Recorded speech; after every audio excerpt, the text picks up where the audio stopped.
সকাল সকাল আব্বুর বকুনি খেয়ে চাকরির ইন্টারভিউ দিতে বের হলাম। না জানি আজ কপালে কি আছে। তবে আমি নিশ্চিত জবের জন্য আমি সিলেক্ট হব না, কারণ আগেও প্রায় 10 জায়গায় ইন্টারভিউ দিয়েছি, আর প্রতিবারই ফলাফল এসেছে আমি সিলেক্ট হইনি। এটা নিয়ে আমার যে মাথা ব্যথা, তার থেকেও আব্বুর মাথা ব্যথা বেশি। সবসময় শুধু কথা শোনাবে, চাকরিতে আমি সিলেক্ট হই না সেটা কি আমার দোষ? সে যাই হোক, আজ এখন আমার পরিচয় দেওয়া যাক। আমি হিমেল মেহরাজ, বাবা মায়ের একমাত্র সন্তান। আর শুনতে হবে না, আস্তে আস্তে সব জানতে পারবেন। ইন্টারভিউ রুমের বাইরে বসে আছি, এমন সময় একজন আমাকে ভিতরে যেতে বললেন, আর বসে না থেকে রুমে গেলাম। স্যার আসবো? কথাটি বলে ভিতরে থাকা মানুষটাকে দেখে নিজের কলিজা কেঁপে উঠল, কারণ সামনে সোমাইয়াকে দেখে পাটা কাঁপতে শুরু করে দিচ্ছে। এই যে মিস্টার, আপনি কি ভেতরে আসবেন নাকি ওখান থেকে চলে যাবেন? মানে? কি মানে করছে? ইচ্ছা না থাকলে চলে যেতে পারে। কথাটি শুনে মন চাইছে শালাকে ইচ্ছা মতো পিটাই, কিন্তু আব্বুর জন্য কিছু বলতে পারছি না।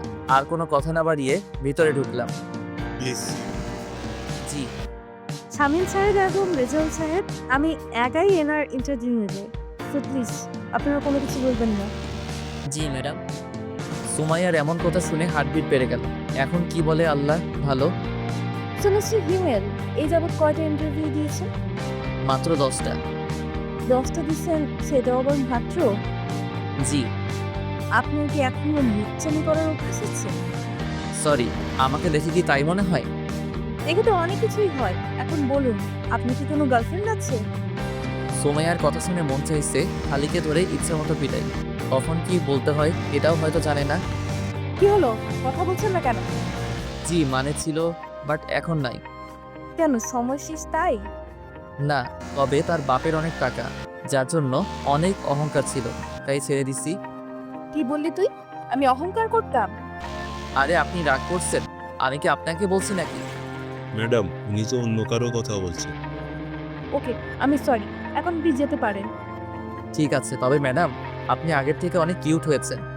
কেন, আগে কি খারাপ দেখছিলাম? শুধু খারাপ না, একদম পেট নেই।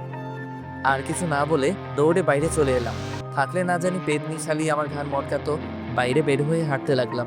আমি জানি এই জবটাও হবে না। আর অফিসে যে সুমাইয়ার সম্পর্কে বললাম অহংকারী আর পেটনি, সেটা একদম ডাহা মিথ্যে কথা।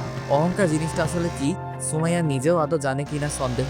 ওর বাবার এত টাকা থাকার পরেও ভার্সিটি যেতে রিক্সা করে, আর আমি যে একটা ফকির যাকে কিনা কোনো কিছুই গিফট করতে পারিনি।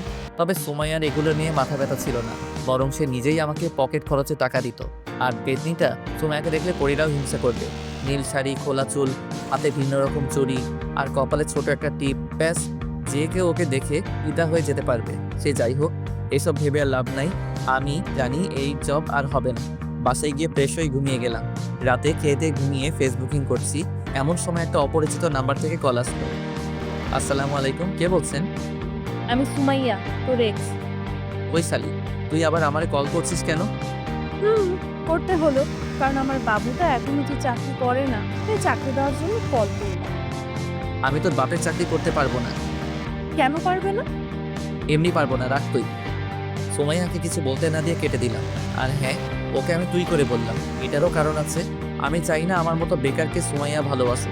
মাঝে মাঝে সুমাইয়াকে মনে পড়তো, তখন অনিচ্ছা সত্ত্বেও চোখ দিয়ে জল গড়িয়ে পড়তো। মেয়েটার সাথে সবসময় খারাপ করেছে। সুমাইয়াকে ভালোবাসার কথা আমি প্রথম বলেছিলাম, আবার ব্রেকআপটাও আমি করেছিলাম। আমি চাই না আমার জন্য ওর জীবনটা নষ্ট হয়ে যাক। আর কিছু না ভেবে সেদিনের মতো ঘুমিয়ে গেলাম। পরের দিন সকালে নাস্তা করার পর আড্ডা দেওয়ার জন্য বাসা থেকে বের হলাম। কিরে, আজ এত সকাল সকাল? না রে, এমনি। আর বাসায় থাকতেও ভালো লাগে না। সবসময় আব্বুর চাকরি নিয়ে কথা বলা ভালো লাগে না। শুধু কি তুই একাই শুনিস, আমি শুনি না? তবে আব্বু ঠিকই বলে, আর কতদিন এভাবে চলবে? ঠিক আছে, এসব বাদ দে। রাহুল, সিগারেট দে। কেন? আরে শালা খাবো। কিন্তু হিমেল, আজ আমিও খাবো। কথাটি বলার পর ওদের দুজনের দিকে তাকাতেই মনে হলো ভূত দেখার মতো আটকে উঠেছে। কি হলো, এভাবে তাকিয়ে আছিস কেন? ভাই, আপনি কি হিমেল? না, তোর দুলা ভাই। দে সিগারেট দে। হিমেল, পাগল হয়ে গেছিস তুই? না, তবে তোরা সিগারেট না দিলে পাগল হব। এক প্রকার জোর করে ওদের থেকে সিগারেট নিয়ে খেতে লাগলাম। কখনো সিগারেট খাইনি, তবে আজ কেন এটাই ভালো লাগছে। ওদের সাথে আরো কিছু সময় আড্ডা দিয়ে বাসায় চলে এলাম। বাসায় এসে গোসল করে রুমে বসে আছি, এমন সময় আব্বু রুমে আসলো। হিমেল, তোমার চাকরি কি হলো? জানি না। তোমাকে কল দেয়নি? না। একদম মিথ্যা বলবে না। অফিসের বস আর বাসায় এসেছিল। মানে? তোমার এত মানামানি করতে হবে না, কাল থেকে তোমার জয়েনিং। কিন্তু আব্বু আমি এই জব করতে পারবো না। দেখো হিমিল, আমি আর কতদিন এভাবে সংসার চালাবো? এবার না হয় তুমি কিছু করো। জানি না তোমার এই জবটা করতে কি সমস্যা, আর জানতেও চাই না। তবুও তুমি এই জবটা করো, নিজের জন্য না হলেও আমাদের জন্য করো। আব্বুর মুখের উপর আর কিছু বলতে পারলাম না, তাই রাজি হয়ে গেলাম। তবে যতটা সম্ভব সুমাইয়াকে এড়িয়ে চলতে হবে। পরের দিন অফিসের জন্য রেডি হচ্ছি, এমন সময় আব্বু এবং আম্মু রুমে এলো। কিছু বলবে? না, তবে মন দিয়ে কাজ করবি। হুম। আর কোনো কথা না বলে সকালে নাস্তা করে আব্বু আম্মুকে বিদায় দিয়ে অফিসের জন্য রওনা দিলাম। প্রায় 30 মিনিট পর অফিসে এলাম। চারদিকে একবার চোখ বুলিয়ে দেখতে লাগলাম। এমন সময় পিয়ন এসে বলল, আপনি কি হিমেল? জি। ম্যাডাম আপনাকে তার কেবিনে যেতে বলেছেন। ঠিক আছে, যাচ্ছি। সেখানে আর দাঁড়িয়ে না থেকে বসের কেবিনের সামনে এসে দাঁড়ালাম। ম্যাডাম আসবো? আসুন, বসুন এখানে। ধন্যবাদ। হিমেল, আমি কি আবার আপন করে নেওয়া যায় না? সরি, আর এখানে এসব না বলে খুশি হব। কেন? কারণ আপনি আমার বস আর আমি সাধারণ কর্মচারী। কিন্তু হিমেল, আমি... সুমাইয়া প্লিজ আমাকে এমন কিছু বলো না যেন এই জবটা ছেড়ে দিতে আমি বাধ্য হই। ঠিক আছে, আর বলবো না। আমি পিয়নকে বলে দিচ্ছি তোমাকে তোমার কাজ বুঝিয়ে দেবে। ধন্যবাদ। আর বসে না থেকে বাইরে চলে এলাম। তারপর পিয়ন এসে আমার কেবিনে আর কাজ বুঝিয়ে দিয়ে গেল। প্রথম দিন তাই তেমন কোনো কাজ ছিল না, কয়েকজনের সাথে পরিচয় হয়ে নিলাম। এমন কোনো কাজ নেই, এই ম্যাডামের রুমে গেলাম। ম্যাডাম আসবো? আসো। আর কখনো আসার জন্য পারমিশন নিতে হবে না, যখন ইচ্ছা তখন আসবে। আর বলো, কি হয়েছে? হাতে তেমন কোনো কাজ নেই, তাই ভাবছি বাসায় চলে যাব। ও ঠিক আছে, সাবধানে যেও। ঠিক আছে। ম্যাডামের রুমে থেকে বের হয়ে কেবিনে থাকা ব্যাগ নিয়ে বাসার উদ্দেশ্যে রওনা দিলাম। বাসায় এসে আম্মুর সাথে একটু কথা বলে রুমে গেলাম। এরই মাঝে 2 দিন চলে গেল। স্যার, আপনাকে ম্যাডাম তার কেবিনে ডেকেছেন। ঠিক আছে। কেবিনে বসে কাজ করছে এমন সময় পিয়ন এসে উপরের কথাগুলো বলে গেল। কিছু বুঝি না আমি। যতই সুমাইয়াকে এড়িয়ে চলতে চাই সে ততই আমার কাছে চলে আসে। আর কিছু না ভেবে সুমাইয়ার কেবিনে গেলাম। ম্যাডাম আসবো? ওই, তোমাকে কতবার বলবো আমার কেবিনে আসতে তোমার পারমিশন দিতে হবে না? সেটা হয় না ম্যাডাম, কেন হয় না? কারণ আপনি আমার বস আর আমি সাধারণ এক কর্মচারী। আর আমাকেই বা কেন পারমিশন নিতে হবে না? আরও তো সবাই আছে, তাদের বলুন। হিমেল, তুমি কি আমাকে এখন আর একটুকুও ভালোবাসো না? কাজের কথা বললে বলুন, না হলে আমি আমার কেবিনে যাব। ঠিক আছে, যাও। সেখানে আর না থেকে কেবিনে চলে এলাম। কি ব্যাপার, মন খারাপ কেন? কিছু হয়েছে? না, তেমন কিছু না। লাঞ্চে ফ্রি আছো? কেন? দুইজনে একসাথে লাঞ্চ।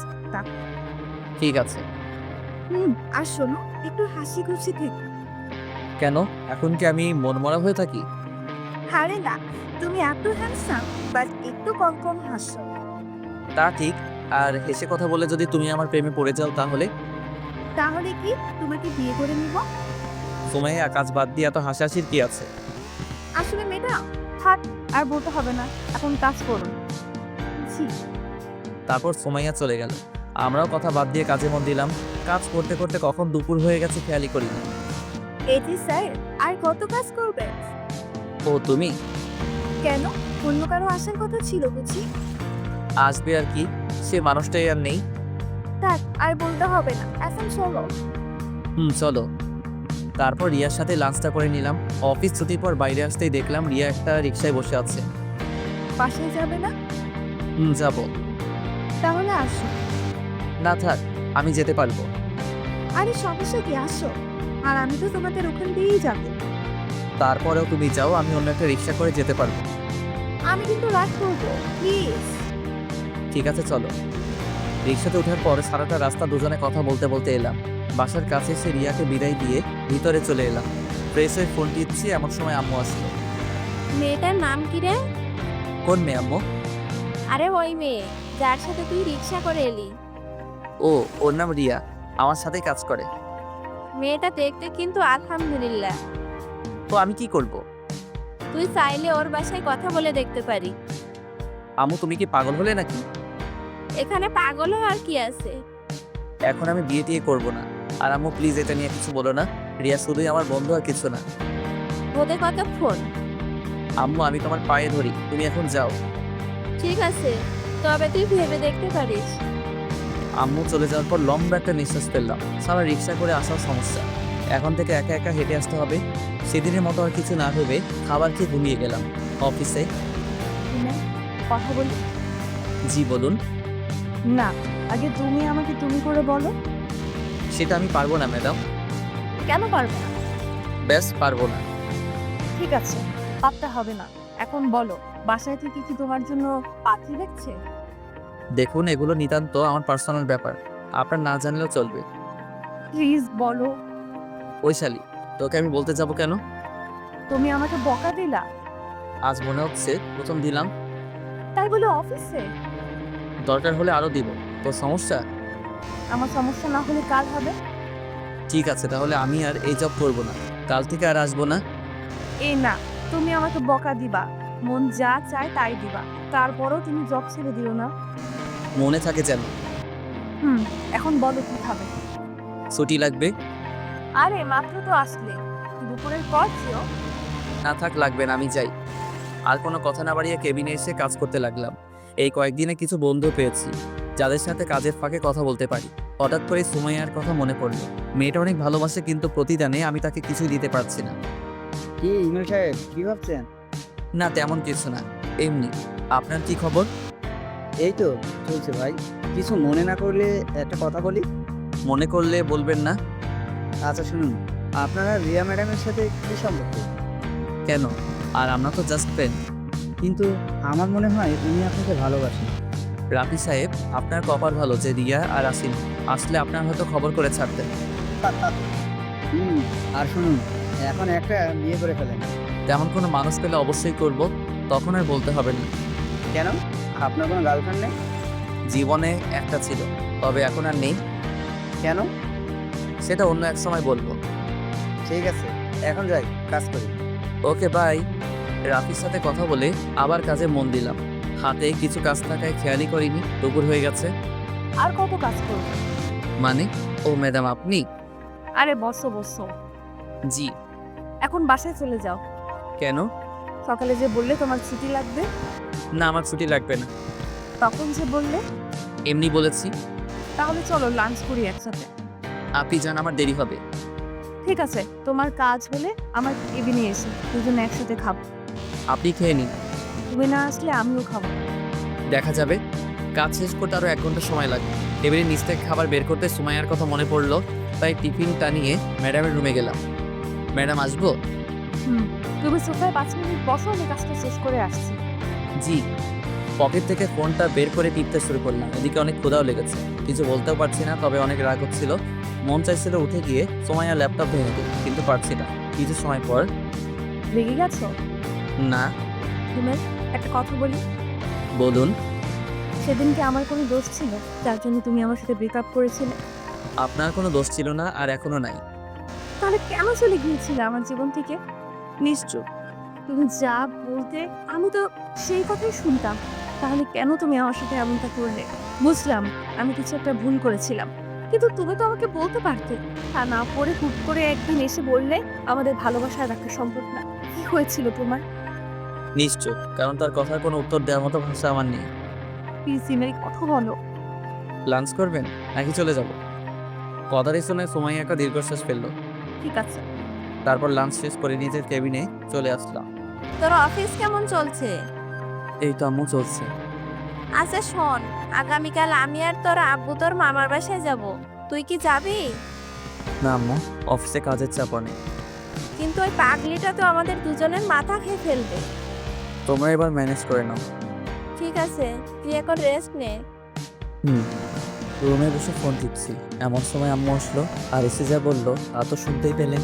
আম্মু বলল যে পাগলি, আপনারা আবার আমার গার্লফ্রেন্ড ভাববেন না। পাগলিটার নাম নীলা, অনেক পিচ্ছি, তবে ওর কথা বলা আর শাসন করা সবার মন মুগ্ধ করার মতো। সে যাই হোক, আম্মু চলে যাওয়ার পর আরও কিছু সময় বন্ধুদের সাথে ফোনে কথা বলে ঘুমিয়ে গেলাম।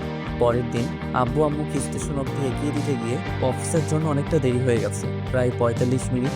না জানি সুমাইয়া আজ কি বলে, তবে ও কিছু বলবে আমার মনে হয় না, কারণ সুমাইয়া আমাকে দেখে অনেকটা ভয় পায়। কেন পায় জানি না। কেবিনে বসে কাজ করছি, এমন সময় রিয়া ডাকলো। এই যে হিমেল সাহেব, আজ এত দেরি হলো কেন? একটু কাজ ছিল। তা কাজটা কি শুনি? বউকে রান্না করে খাওয়াচ্ছিলেন নাকি? থাকলে তো খাওয়াবো। আসলে আব্বু আম্মুকে স্টেশনে এগিয়ে দিতে গিয়েছিলাম। কেন? ওনারা কোথাও গেল নাকি? মামার বাসায়। ও, এখন বলো আমাকে কেমন লাগছে? রিয়ার এমন প্রশ্ন শুনে কিছুটা অবাক হলাম। আরে অবাক হচ্ছ কেন? তো কি হব? আরে ধুর পোকা, আজ আমাকে কেমন লাগছে সেটা জানতে চেয়েছি।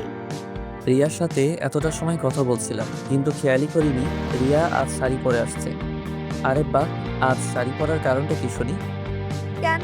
আমার বুঝি শাড়ি পরা বারণ? বারণ হবে কেন? কখনো পরো না তাই জিজ্ঞাসা করলাম। আগে আমার উত্তর দাও। সুন্দর লাগছে। শুধু সুন্দর? শুধু কেন হবে, অনেক অনেক বেশি সুন্দর লাগছে। যে কেউ আজ তোমার প্রেমে ফিদা হয়ে যাবে। কাউকে পড়তে হবে না, শুধু তুমি বললেই হবে। কি বললে? কিছু না। ঠিক আছে, এখন কাজ করো। হুম, তারপর দুজনে আর কথা না বলে কাজে মন দিলাম। কিছু সময় পর পিয়ন এসে রিয়াকে ম্যাডামের রুমে যেতে বলল। সেদিকে কান না দিয়ে নিজের মতো কাজ করতে লাগলাম। প্রায় 15 মিনিট পর ম্যাডামের রুম থেকে রিয়া বের হলো। তবে সাথে আরেকটা মেয়েকে দেখলাম। তবে মেয়েটাকে অনেক চেনা চেনা লাগছে, কিন্তু সে কে মনে করতে পারছি না। এত ভেবে আমার কাজ নাই, তাই আবার কাজে মন দিলাম। কিন্তু কপালটা খারাপ, তাই শান্তি মতো কাজটা করতে পারলাম না। কারণ সোমাইয়া তার কেবিনে আমাকে ডেকে পাঠিয়েছে। বিরক্তিকর নিঃশ্বাস ফেলে ম্যাডামের রুমে গেলাম। ম্যাডাম আসবো? আসো। আজ এত দেরি হলো কেন? একটু কাজ ছিল। ওকে। আর রিয়ার সাথে তোমার তো কি কথা থাকে? ফ্রেন্ড, কথা বলতেই পারি। ফ্রেন্ডস নাকি অন্য কিছু? দেখুন। কি বলবে তুমি? তুমি কি মনে করেছো আমি কিছু দেখতে পাই না? আমি সব সময় তোমাদের উপর নজর রাখি। আমি রিয়ার সাথে কি কথাটাও বলতে পারবো না? না, পারবে না। কেন পারবো না? আমি বলছি তাই। সোমাইয়া, তুমি যেটা ভাবছো আসলে সেটা কিছুই না। আমাকে শেখাতে হবে না। যাও কাজ করো। আর ওর সাথে যেন কথা বলতে না দেখি। আর যদি বলি? সেটা পরে বুঝতে পারবে। সেখানে আর কিছু না বলে কেবিনে চলে এলাম। নিজের উপর অনেক রাগ হচ্ছে। কেন যে চাকরিটা করতে গেলাম? এখন যদি চাকরি ছেড়ে দেই তাহলে আব্বু অনেক কষ্ট পাবে। আর রিয়ার সাথে কথা না বললে কী বা হবে? এখন থেকে রিয়াকে একটু এড়িয়ে চলতে হবে। রিয়ার দিকে লক্ষ্য করতে দেখলাম নতুন মেয়েটাকে কাজ শেখাচ্ছে। আমিও আর কিছু না ভেবে কাজ করতে লাগলাম। সবার প্রায় টিফিন খাওয়া শেষ, শুধুমাত্র আমি ছাড়া। কারণ সকালে আব্বু আম্মুকে বিদায় দিতে গিয়ে টিফিনটাই আনা হয়নি। ঘড়ির দিকে তাকাতেই দেখলাম 2:30 বাজে। অফিসের বাইরে এসে একটা দোকান থেকে সিগারেট নিলাম। ভিতরে হয়তো খেতে দিবে না। সিগারেট খেতে খেতে অনেকটাই চিন্তা দূর হলো, তাই আর বাইরে না থেকে অফিসের ভিতরে চলে এলাম। কাজ করতে যাব এমন সময় আব্বুর কল। হ্যাঁ আব্বু, ঠিক মতো পৌঁছে গেছো? প্রায় 30 মিনিট আগে আসতে। বাসার সবাই কেমন আছে? সবাই ভালো, শুধুমাত্র নীলা ছাড়া। কেন? আমার গার্লফ্রেন্ডের কি হয়েছে? সেটা ওর থেকে শুনো। ঠিক আছে, দাও। তুমি আসলে না কেন? এখন তো আগের মতো না, এখন আমি কাজ করি, তাই না? তাই কি হয়েছে? অফিসের ম্যাডাম ছুটি দেয় না তো। তাই বলে তুমি আসবে না? ঠিক আছে, আমার বুড়ি গার্লফ্রেন্ড কিছুদিন পর আমি যাব। প্রমিস করো। ওকে, প্রমিস। এখন রাখি। কিন্তু আমার পাপ্পি ভাইয়া এত হেসো না, পেট ব্যথা করবে। ঠিক আছে বুড়ি। বাই। নীলার সাথে কথা বলে কল কেটে দিলাম। ফোনটা ডেস্কের উপর রাখতেই দেখলাম রিয়া কেমন করুণ আর্তনাদে তাকিয়ে আছে। হয়তো কিছু বলতে চাইছে, চোখটাও ঝলমল করছে। হঠাৎ সোমাইয়ার কথা মনে পড়তে সেদিকে আর চোখ না দিয়ে কাজে মন দিলাম। কিন্তু খোদার জন্য বারবার কাজে মন বসছে না। চলে গেলাম ম্যাডামের কেবিনে। ম্যাডাম আসবো? বলো কি হয়েছে? একটু ছুটি লাগতো। কেন? ভালো লাগছে না, আর হাতের কাজ সব শেষ। আজকে ছুটি হবে না। এমনিতেই আজ লেট করে এসেছো অফিসে। এই নাও ফাইল, যাও কাজ করো। কিন্তু ম্যাডাম। কোনো কিন্তু না, কাল সকালের মধ্যে ফাইলটা আমি কমপ্লিট চাই। সোমাইয়াকে কিছু না বলে ফাইলটা নিয়ে ডেস্কে চলে এলাম। খুব রাগ হচ্ছিল, ফাইলটা ছুঁড়ে ডেস্কে মারলাম। কি ভাই, রাগ করছেন নাকি? ম্যাডাম কিছু বলেছে? আপনি আপনার কাজ করুন। আর কোনো কথা না বলে কাজ করতে লাগলাম। ক্ষুধার্ত পেটে কাজ করতে একদম ভালো লাগছিল না, কিন্তু আমি তো সোমাইয়ার কাজের গোলাম। আর গোলামি ছাড়া আমার বা আমাদের সবার কি করার আছে? একাধারে কাজ করতে লাগলাম। হিমেল, বাসায় যাবে না? হাতে একটু কাজ আছে, সেটা শেষ করে বাসায় যাব। তুমি যাও। ঠিক আছে, বাসায় গিয়ে একটা কল করো। এত দরদ দেখাতে হবে না। যার যার কাজ শেষেই করুন। ভুলে যাবেন না এটা কাজের জায়গা, কথা বলার জায়গা নয়। Sorry madam. রিয়া তুমি চলে যাও। রিয়া আর কিছু না বলে চলে গেল। সোমাইয়ার দিকে তাকিয়ে দেখলাম অনেকটা রেগে গেছে। সেদিকে আর খেয়াল না করে কাজ করতে লাগলাম। কাজ করতে করতে খেয়ালই করিনি রাত হয়ে গেছে। একটু আগে পিয়ন এসে বলে গেল বাসায় যেতে, কিন্তু সোমাইয়ার প্রতি রাগের জন্য কাজ করতে লাগলাম। আর একটু কাজ বাকি আছে। এমন সময় রিয়া কল করলো। কল করলে না কেন? তুমি কি বলেছিলে? বাসায় গিয়ে কল করতে। কিন্তু আমি তো এখনো বাসায় যাইনি। যাওনি মানে? এখন কোথায় তুমি? অফিসে। কি বলছো এসব? এত রাতে অফিসে কি করছো? কাজ। কি এমন কাজ যার জন্য এত রাত অবধি করতে হবে? সেটা ম্যাডাম ভালো জানেন। আর কাজ করতে হবে না, বাসায় যাও, অনেক রাত হয়ে গেছে। আর একটু কাজ আছে। রিয়ার সাথে আর কথা না বাড়িয়ে কাজ করতে লাগলাম। প্রায় 30 মিনিট পর কাজ শেষ করে ঘড়ির দিকে খেয়াল করতে দেখলাম 10:30 বাজে। অফিসে আর দেরি না করে বাইরে চলে এলাম। কিছু সময় অপেক্ষা করার পর একটা রিক্সা করে বাসায় চলে এলাম। সাথে কিছু রাতের খাবার, ফ্রেশ হয়ে খাবারটুকু খেয়ে নিলাম। মাথাটাও ধরে আসছে। এত লম্বা সময় ধরে কাজ করার জন্য হয়তো মাথাটা ব্যথা করছে। বিছানায় শরীরটা এড়িয়ে দিতেই ঘুমের ঘরে চলে গেলাম। পরের দিন ঘুম থেকে উঠে দেখি 9টা বাজে। তাড়াহুড়ো করে রেডি হয়ে অফিসের জন্য রওনা দিলাম। আজকেও সকালের নাস্তাটা করা হলো না। অফিসে যেতে যেতে 15 মিনিট লেট হয়ে যায়। হয়তো আজকেও বকা খেতে হবে। নিজের ডেস্কে বসতে যাব এমন সময় পিয়ন এসে বলে গেল ম্যাডাম তার রুমে আমাকে ডেকেছেন। যা ভেবেছিলাম সেটাই হলো। ডেস্ক থেকে কালকের ফাইলটা নিয়ে ম্যাডামের রুমে গেলাম। ম্যাডাম আসবো? আসো। তুমি একটা কথা বলো, প্রতিদিন তোমার লেট হয় কেন? নাকি তুমি অফিসটা নিজের মনে করো? এরপর থেকে যেন না দেখি লেট করে অফিসে আসা। যাও, কাজ করো। সুমাইয়ার কথার কোনো জবাব না দিয়ে গতকালকের ফাইলটা ম্যাডামের টেবিলের উপর রাখলাম। এটা কিসের ফাইল? আপনি গতকাল যে ফাইলটা দিয়েছিলেন সেটা। এটুকু বলেই নিজের ডেস্কে চলে এলাম। ভাবছিলাম অফিসে গিয়ে সকালের নাস্তাটা করব, কিন্তু সেটা আর হলো না। তবে রিয়াকে বলে দেখি কি হয়। রিয়া, একটা কথা ছিল। হ্যাঁ বলো। তুমি কি টিফিন এনেছো? কেন বলো তো? সকালে নাস্তাটা করা হয়নি, আর গত রাতে ভালো করে খেতে পারিনি। যদি কিছু মনে না করো তোমার টিফিনটা দিলে খেতে পারতাম।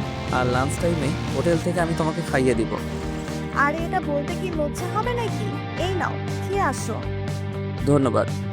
এখন ধন্যবাদ দিতে হবে না, খাওয়ার শেষে যদি ভালো লাগে তখন দিও। ঠিক আছে। খাবার খেয়ে এসে রিয়াকে টিফিন বক্সটা ফেরত দিলাম, সাথে ধন্যবাদ। ডেস্কে বসে কাজ করছি। সেই সময় রিয়া বলল, হিমেল, বলো।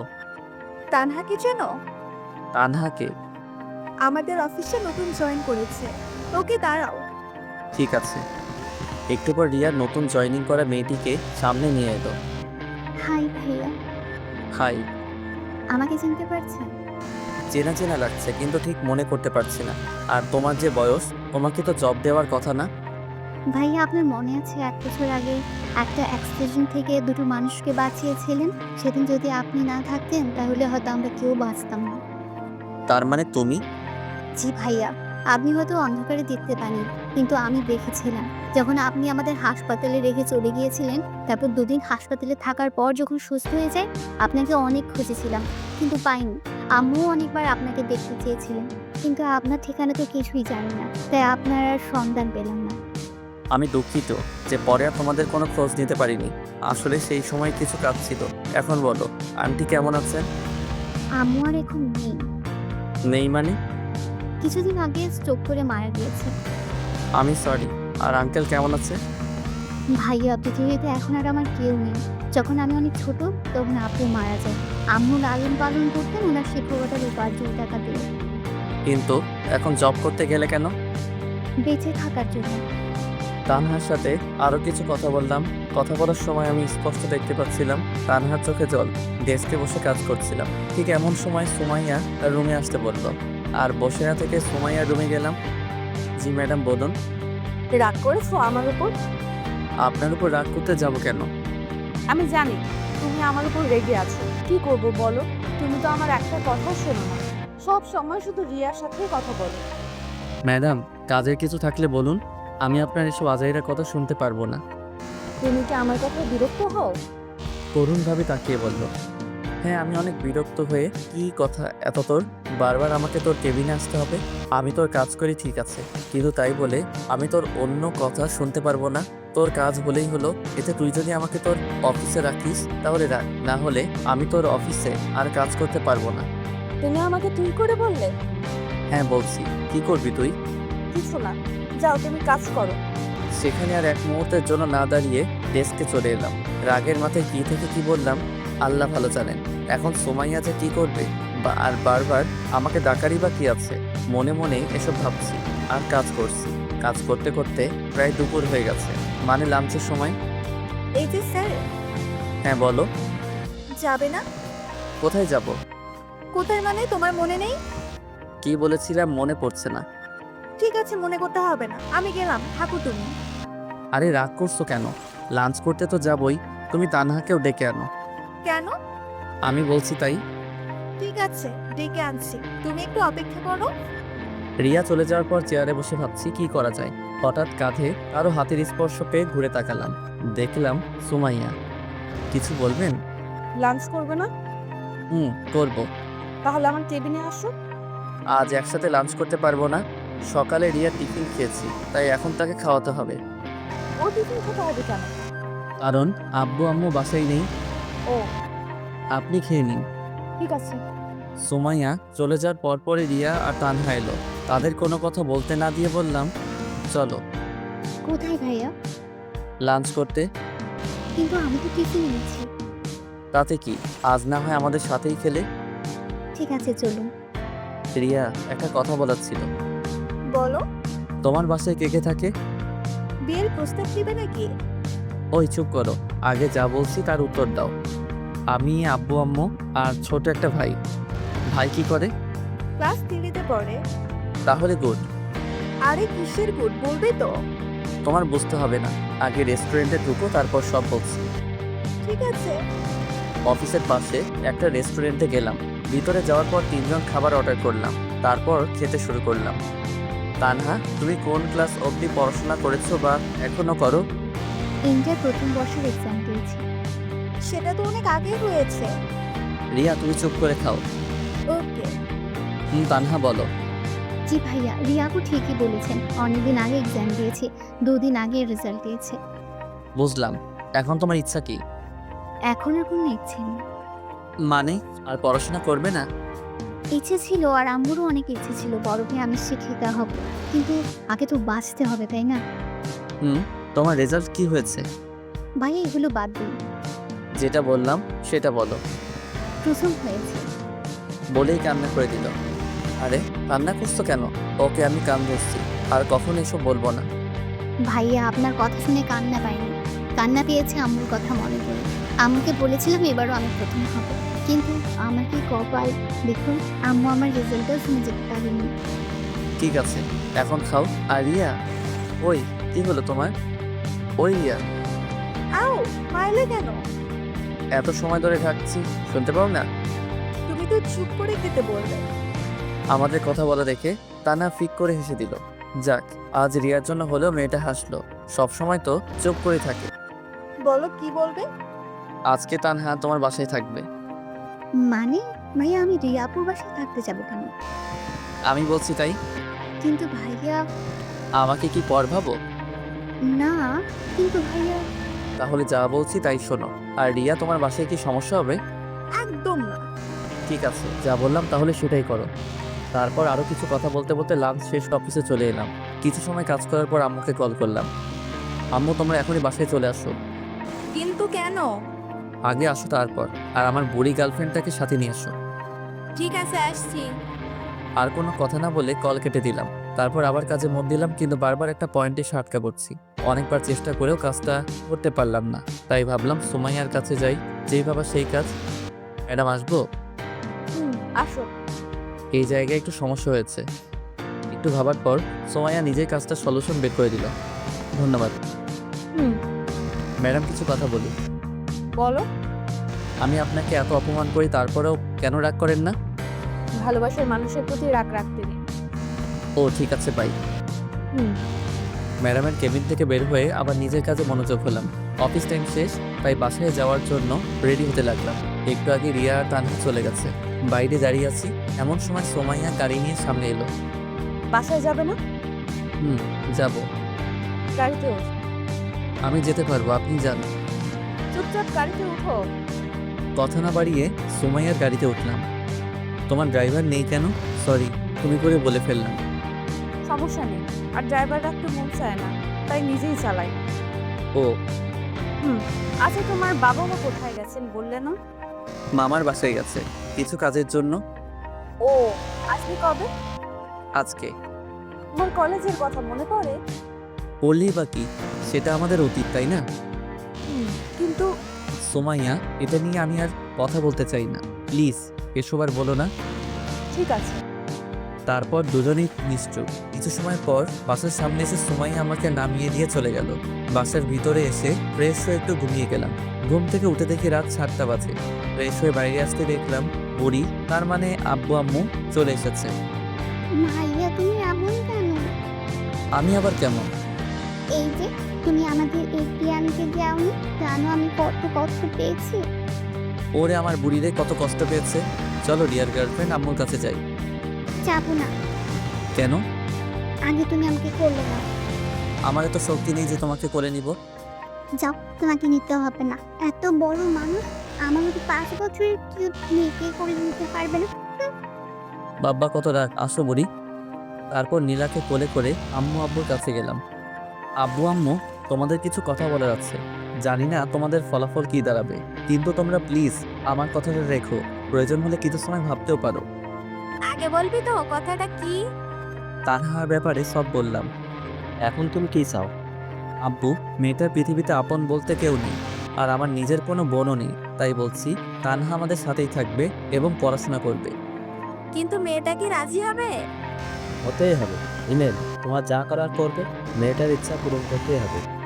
আব্বু, তোমরা একটু ভাবতে পারো, কোনো সমস্যা নেই। এত ভাবাভাবির কি আছে? তাহলে তোমরা রাজি?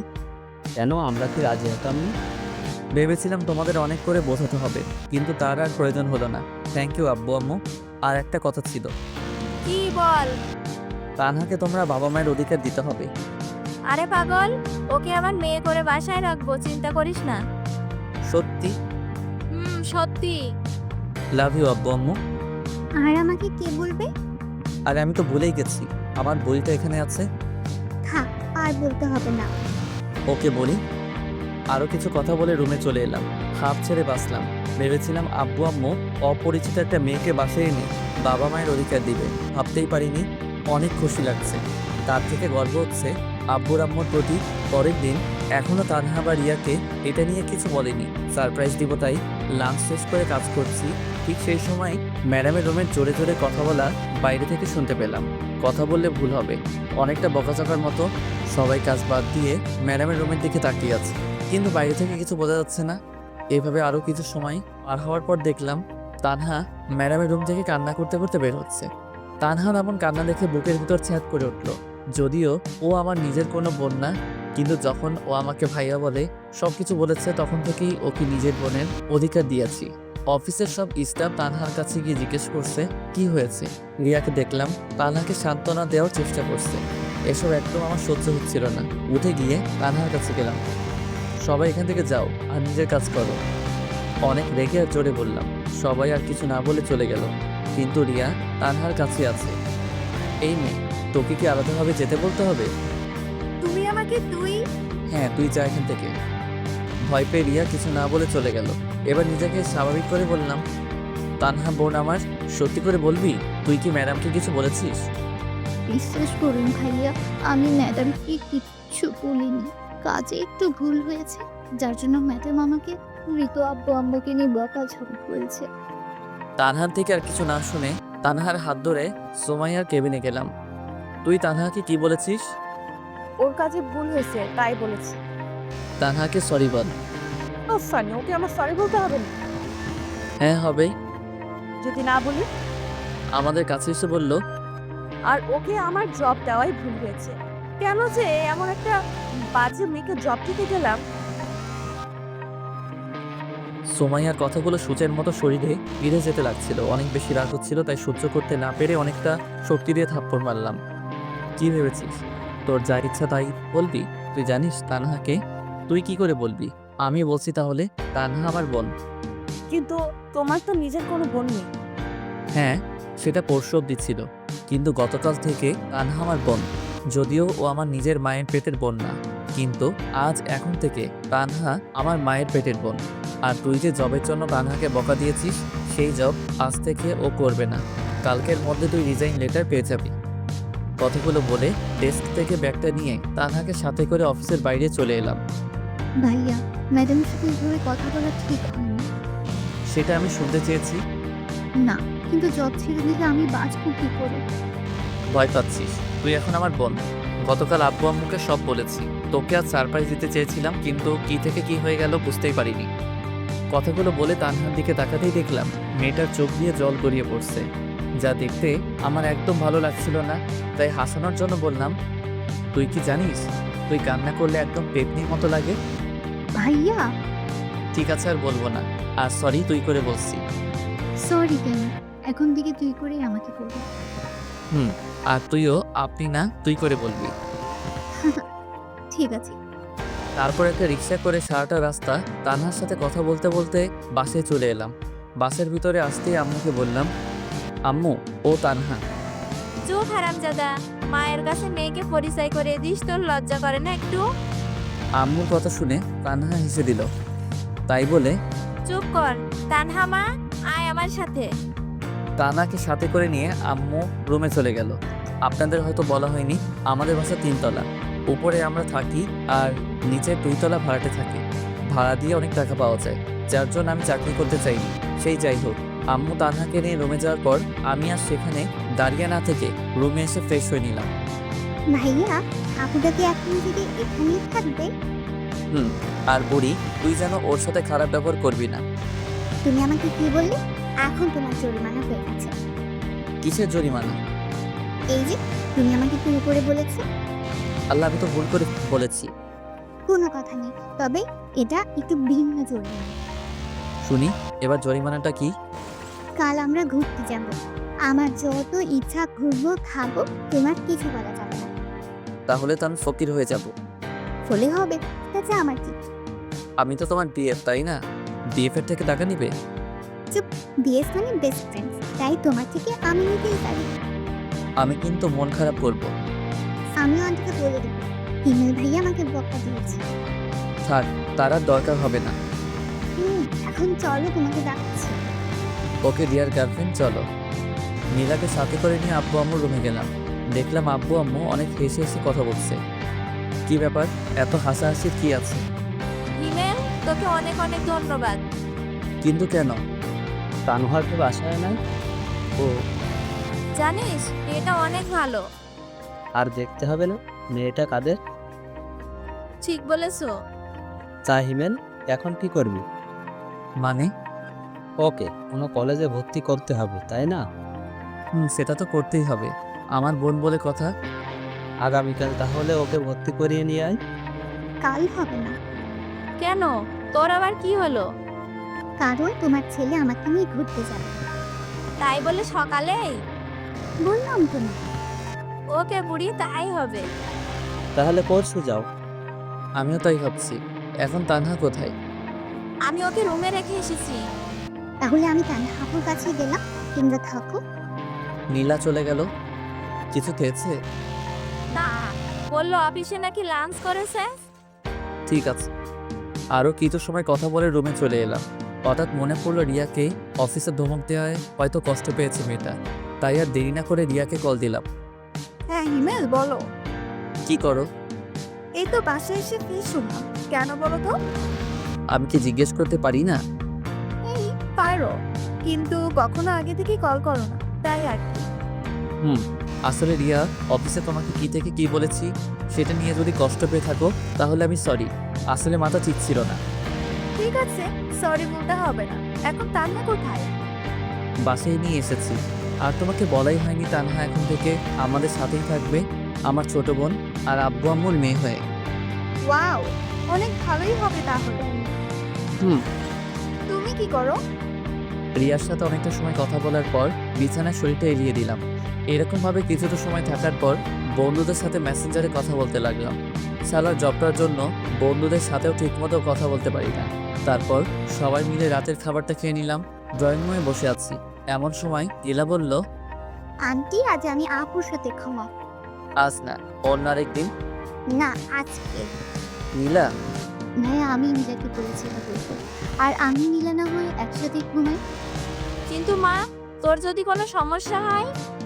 আমার কোনো সমস্যা হবে না। ঠিক আছে, তাহলে ঘুমাস। সবার সাথে তানহা কথা বলতে লাগলো। তবে সব থেকে ভালো লাগছে তানহা আব্বু আম্মুকে আব্বু আম্মু বলেই ডাকছে, যেটা দেখে মনে অনেকটা শান্তি অনুভব করলাম। সবার সাথে কিছু সময় কথা বলে রুমে এসে ঘুমিয়ে গেলাম। পরের দিন ডিয়ার বয়ফ্রেন্ড, এখন আমার জন্য আর আপুর জন্য খাবার অর্ডারটা। ওই, আমি তোর কোনকালের বয়ফ্রেন্ড শুনি? দেখো, আমাকে তুই করে বলবে না। আহা নীলা, বললে কি সমস্যা? আমাকেও তো তুই করে বলো। আপু তুমি ছোট, তাই বুঝবে না। আমাকে কথা বলতে দাও। নীলার কথা শুনে আমরা দুজন হাসবো না কান্না করবো কিছুই বুঝলাম না। এতটুকু মেয়ে হয়ে একদম বুড়ির মতো কথা বলে। শুধু শুধু তো আর বুড়ি উপাধি দেয়নি তাকে। সে যাই হোক, ওদের কথা মতো খাবার অর্ডার করলাম। হ্যাঁ, আমরা নীলার কথা মতো ঘুরতে বের হয়েছি। পিচ্ছি হলেও রাগুনিয়া ননি, সারাটা দিন আমাকে পাগলের মতো ঘুরপাক করাচ্ছে। কিছু ভুল হলেই হয় কান্না বা তানহার ফোন নিয়ে আব্বু আম্মুকে কল করে বলবে আমি নাকি ওকে মেরেছি। কিছু সময় পর ওয়েটার খাবার দিয়ে গেল। তিনজন বসে খাচ্ছি, এমন সময় তানহা বলল, ভাইয়া দেখ তো, ওটা ম্যাডাম না? তো দেখ কেমন করুণভাবে জাকিয়ে আছে। বাদ দে এই ছলনাময়ীর কথা। তোকে হয়তো কিছু বলতে চায়। বলবে না। আর তুই এসব কি বলছিস? ভুলে গেলি ওর ডাইনির মতো রূপের কথা? না ভাইয়া, ম্যাডাম হয়তো তেমন না। তুই আর একটা কথা বললে সেদিন যে ম্যাডামকে দিয়েছিলাম তোকেও আজ সেটা দিব। কথা শুনে তানহা চুপ করে গেল। কি দিয়েছিলে ভাইয়া? মিষ্টি? আবে ডার্লিং, তাই? কি মিষ্টি? আপ্পর মিষ্টি খাবে? আরে কান্না করছিস কেন? তুমি পচা। তানহা, চলো আমরা বাসায় যাই, ভাইয়ার সাথে থাকবো না। বোন আমার, প্লিজ কান্না থামাও। ঠিক আছে, আমরা এখনই চলে যাব। ভাইয়া চলো এখন বাসায় যাই। ঠিক আছে চলো। নীলার কান্না দেখে বাসায় যেতে রাজি হলাম। তানহা নীলাকে দাঁড় করিয়ে বিল দিতে গেলাম, কিন্তু বিল দিয়ে এসেই অনেক অবাক হলাম। সুমাইয়া ওদের দুজনের সাথে হেসে হেসে কথা বলছে। ভাইয়া তুমি তাহলে প্রেম করেছো? হঠাৎ তানহার এমন কথা শুনে অবাক না হয়ে পারলাম না, কিন্তু নিজেকে স্বাভাবিক করে বললাম, কিসের প্রেম? থাক আর বলতে হবে না, ম্যাডাম আমাদের সব বলেছে। কি বলেছে? এই যে তোমার আর ম্যাডামের রিলেশনশিপের কথা। চুপ। আর ওই আপনার লজ্জা লাগে না এসব কথা সবাইকে বলতে? নিজে ননদিকেই তো বলছি। কিসের ননদ? তোমার সাথে আমার বিয়ে হলে তো তোমার বোন আমার ননদ হবে, তাই না? দিয়ে? সেটাও আবার তোমাকে? হাস্যকর। দেখা যাবে। দেখতে পারবে। এখন বলো, অফিসে যাওনি কেন? আমার জন্য। মানে? নীলা প্লাস তানহা। আগামীকাল আসবে কি? না, কেন? কাল তানহাকে কলেজে ভর্তি করাতে হবে। তাহলে জবে কি হবে? ওর জব করতে হবে না? যেসবের জন্য এখনো রেগে আছো, আর আমি তানহার জন্য ক্ষমা চেয়ে নিচ্ছি। রাগ না। আর তুমি সেদিন ওর সাথে খারাপ ব্যবহার না করলেও ওকে আর জব করতে দিতাম না।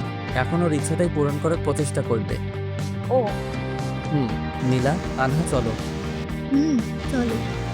সুমাইয়ার সাথে আর কোনো কথা না বলে বাসায় চলে এলাম। একদিন বাসায় কিছু কাজ করার জন্য অফিসে যেতে পারিনি। কাজ বলতে তানহাকে নতুন কলেজে ভর্তি করা, অফিসে ঠিক উল্টো দিকে তানহার কলেজে, তাই ওকে এগিয়ে দেওয়ার সময় পাই না। তবে বাসা থেকে কলেজের দূরত্ব 5 মিনিটে। সে যাই হোক, অফিসে বসে কাজ করছি, এমন সময় সুমাইয়া এলো। কি করছো? দেখছেন না কি করি? তুমি সব সময় এমন করো কেন? তো কেমন করবো? বিরক্ত করবেন না প্লিজ, আপনি এখন যান। সুমাইয়া আর কিছু না বলে চলে গেল। লাঞ্চ টাইমে একা বসে আছি, এমন সময় সাইফ এলো। হিমেল ভাই, কি খবর? এই তো আপনার। ভালো ভাই, একটা হেল্প লাগবে। বলুন কি হেল্প লাগবে? আপনি আগে বলুন, রাজি হবেন? রাজি হওয়ার মতো কথা হলে অবশ্যই রাজি হব। ভাই, আমার আসলে রিয়াকে ভালো লাগে। কি তো? আপনি যদি ওকে একটু বলতেন। দেখুন সাইফ ভাই, আপনি ওকে ভালোবাসেন, তাই আমার মনে হয় এটা আপনার বলাই বেটার হবে। কিন্তু আপনি যদি ওকে বোঝাতেন। ঠিক আছে, বলবো। ধন্যবাদ। সাইফ চলে যাওয়ার পর আমিও এসে ডেস্কে বসলাম। রিয়া আপন মনে সে তার কাজ করছে। রিয়া, একটা কথা বলি, বলো। তুমি কি কাউকে ভালোবাসো? বাসি। ও, আসলে সাইফ বলল সে তোমাকে ভালোবাসে, তাই জিজ্ঞাসা করলাম। কথাটা শেষ হতে না হতেই রিয়া আমার দিকে করুণভাবে তাকালো। ওর চোখ দেখে বোঝা যাচ্ছে আমাকে কিছু একটা বলতে চাই, কিন্তু সেদিকে কান না দিয়ে কাজ করতে লাগলাম। সেদিনের মতো কাজ শেষ করে বাসায় চলে আসলাম। পরের দিন লাঞ্চ টাইমে আমি আর রিয়া বসে আছি, কিন্তু মেয়েটাকে দেখে মনে হচ্ছে অনেক রেগে আছে, যার জন্য কিছু বলার সাহস খুঁজে পাচ্ছি না। তারপরে মনে একটু সাহস সঞ্চয় করে বললাম, তুমি কি রেগে আছো? আর এখন তোর ঘাড় মটকাবো। মানে আমি আবার কি করলাম? কি করিস না সেটা বল। তুই কি কিছু বুঝিস না? আমি আবার কি বুঝবো? দূর, ওকে দাঁড়া, আমি নিজেই বলছি। দাঁড়িয়ে গেলাম। দাঁড়ালে কেন? তুমি বললে তাই। চুপ, আমি কি সে দাঁড়ানোর কথা বলছি নাকি? তুই বস, আমি বলছি। 1 মিনিট নীরবতা পালন করে বলল, হিমেল, জানে না তুমি আমাকে তোমার কি ভাবো, কিন্তু বিশ্বাস করো তোমাকে আমি আমার জীবনের একটা অংশ মনে করি। যেদিন তোমাকে প্রথম দেখেছিলাম সেদিন থেকেই তোমাকে ভালো লাগতো। আর সেই দিন যে তানহাকে পাশে নিয়ে গিয়ে নিজের গুণের অধিকার দিয়েছো, সেই দিন থেকেই তোমাকে অনেক অনেক ভালোবাসি। তোমাকে কিছু বলার আগেই উল্টো সাইফের কথা বলে আমাকে রাগিয়ে দিলে। প্লিজ হিমেল, তুমি আমাকে ফিরিয়ে দিও না। রিয়ার কথা শুনে মাথায় যেন আকাশ ভেঙে পড়লো। যাকে ভালো বন্ধু ভাবতাম সেই নাকি আজ আমাকে ভালোবাসে, কিন্তু আমি তো কাউকে ভালোবাসি না। হ্যাঁ, একজনকে এখনো ভালোবাসি, তবে সেটা সুমাইয়া। সুমাইয়া ছাড়া কাউকে আমার জীবনে কল্পনাও করতে পারি না, হোক সেটা দূরে বা কাছে। কিছু তো বলো। আমি তোমাকে ভালোবাসতে পারবো না, কেন? কারণ আমি একজনকে ভালোবাসি। কিন্তু কখনো তো আমাকে বলোনি। বলার প্রয়োজন মনে করিনি। কিন্তু তুমি আমার জীবনের একজন শুভাকাঙ্ক্ষী হয়ে থাকতে পারো, কিন্তু সঙ্গী নয়। ঠিক আছে, তবে একটা কথা জানতে চাই। কি বলো? কাকে তুমি ভালোবাসো? আমাদের ম্যাডামকে। মানে? কিন্তু উনি তো। জানি অবাক হচ্ছ, কিন্তু এটাই সত্যি। কিছু মনে না করলে জানতে পারি তোমার আর ম্যাডামের রিলেশনের কথা? কেন নয়। যখন আমরা অনার্স 2য় বর্ষ পড়তাম তখনই সুমাইয়ার সাথে আমাদের পরিচয়। সব বড়লোক বাবার মেয়ের মতো সুমাইয়া ছিল না, ও ছিল একদম তাদের উল্টো। যেটা দেখে প্রথম আমি মুগ্ধ হই। সুমাইয়া আর আমি একই ডিপার্টমেন্টে ছিলাম, তাই পরিচয় হয় পড়াশোনার ফাঁকেই। একদিন ক্লাস শেষ করে সুমাইয়াকে বলি, সুমাইয়া, কিছু কথা বলার ছিল। বলো। আমি তোমাকে ভালোবাসি। সরি হিমেল, এটা আমি পারবো না। তুমি আগে পড়াশোনা করে নিজের পায়ে দাঁড়াও, তখন তোমার সাথে প্রেম করব। কিন্তু ততদিন হয়তো তুমি থাকবে না। তবে আমার থেকেও ভালো কাউকে জীবনে পাবে। আর কিছু না বলে সুমাইয়া চলে যায়। কিন্তু তখন ছিলাম নাছরবান্দা, আর এমনিতে কলেজে থাকাকালীন ছিলাম 1 নাম্বার বাদর। এভাবে সুমাইয়ার সাথে টুকটাক কথা বলতাম। প্রতিদিন সুমাইয়াকে ভালোবাসি না বললে যেন আমার দিনটাই মাটি হয়ে যেত। প্রতিদিন ভিন্ন ভিন্নভাবে ভালোবাসি কথা বলতে হয়েছে, আর সুমাইয়া একইভাবে একটা উত্তর দিয়েছে, আগে নিজের পায়ে দাঁড়াও। অনেক সময় সুমাইয়ার প্রতি রাগ হতো, কিন্তু কিছু বলতে পারতাম না। একদিন হঠাৎ করে বন্ধুদের না বলে আব্বু আমার সাথে আমার বাসায় চলে যায়। প্রায় 1 সপ্তাহ পরে যখন কলেজে আসি তখনই আমার উপর দিয়ে সিডর বয়ে যায়। তুই আমাকে কিছু না বলে চলে গেলি? মামা বাসায়। আমাকে বলিস নাই কেন? কি বলতাম? জানিস আমি কত কষ্ট পেয়েছি? চুপশালি, এত সময় ধরে মারছিস, আমার মনে হয় কষ্ট হচ্ছে না। ওকে, এসব বাদ, এখন চল। কোথায় যাব? প্রেম করতে। কার সাথে? আমার সাথে। কোনো সমস্যা? আরে না বাবু। তারপর সুমাইয়াকে কোলে তুলে নিয়ে পুকুর পাড়ে চলে আসি। সেদিন থেকে শুরু হয় আমাদের ভালোবাসা। প্রায় 1 বছর কেটে যায়, দুজনেই অনেক হ্যাপি ছিলাম। কিন্তু হঠাৎ করে আমি সুমাইয়ার সাথে ব্রেকআপ করি, সেটাও কোনো কারণ ছাড়া। সুমাইয়া অনেক কান্না করছিল, কিন্তু সেদিন আর সুমাইয়ার দিকে দেখেছিলাম না। আমার নিজেরও অনেক কান্না পেয়েছে, কিন্তু করতে পারিনি। কিভাবে করব? আমি তো মধ্যবিত্ত ঘরের ছেলে। ফাইনাল ইয়ারের এক্সাম দেওয়ার পর থেকে আমাদের মাঝে আর কোনো যোগাযোগ ছিল না। আর এখন তো তুমি সব জানোই। কথাগুলো শোনার পর রিয়া চোখ মুছে চলে যেতে লাগলো। রিয়া, আমি সরি। কোনো ব্যাপার না। আর সাইফের কথা ভেবে দেখতে পারো। আমার কথার কোনো উত্তর না দিয়ে রিয়া চলে গেল। সেখানে আর বসে না থেকে ডেস্কে বসে কাজ করতে লাগলাম। স্যার, ম্যাডাম আপনাকে ডেকেছেন। যাচ্ছি। ম্যাডাম, আসবো? আসো। বলুন।